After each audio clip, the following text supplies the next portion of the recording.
Hi everyone! Welcome to Imuki Island here in La Union.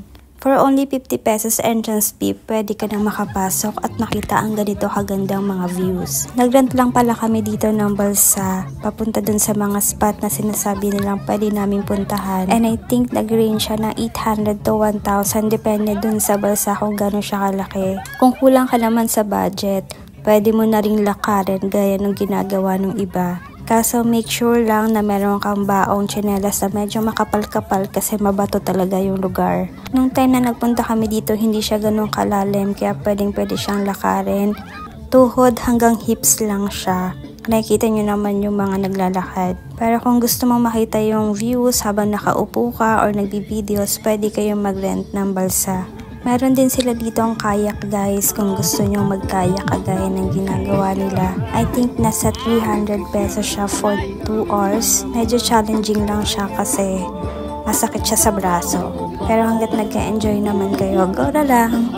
First time lang din namin makapunta dito at nakita yung ganda ng tubig niya. Pagdating naman dun sa spot na pupuntahan namin, meron kapag pipilian. Pero hindi naman siya ganun kalalayo sa isa't isa. Pwede ka magstay doon na maligo at huwag na magpahantay doon sa balsa na nirent nyo. Kasi yung balsa, good for 2 hours lang siya. So after 2 hours, kailangan na kayong ibalik. So kung nag-enjoy pa kayo at ayaw nyo pang bumalik, pwede magstay kayo doon. So ganyang kalinaw guys yung tubig dito sa Imuki Island. Medyo maraming tao din yung nagpupunta dito kasi nga for 50 pesos lang pwede ka na makapasok. At marami rin siyang tindahan dito na pwede makabili ng mga souvenir, ng mga pasalubong. Although 2 hours lang kami nagstay dito, masaya naman siya kasi nakakabusog yung views niya. Pagpunta mo dun sa mga spot, yung mga bangkero, sila kuya, pwede ka nilang kuhanan ng picture para ikaw magpo-posting ka na lang or mag-take ka na lang ng mga videos. Sila na rin bahala, sila na rin yung mag-load mo kung anong gusto mong ipakita dun sa video mo. Sila rin magsasabi sa'yo kung saan yung magandang spot para tumayo at picturean ka nila. So ito yung view na hindi nakikita kapag nandun ka lang sa bungad. So ayan siya. Medyo malalakas lang yung hampas ng alon dun sa dagat, maririnig mo talaga. Pero dun sa lugar na nandun kami, medyo kalmado lang. Kasi may mga nakaharang na mga bato-bato. Ayan siya guys. Sobrang linaw ng tubig.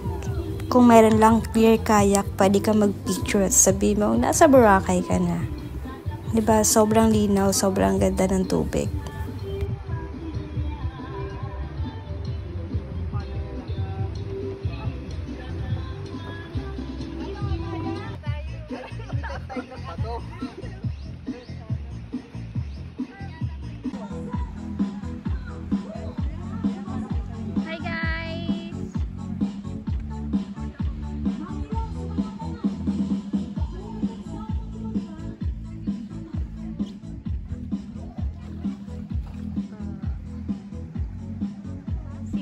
Capital of the North.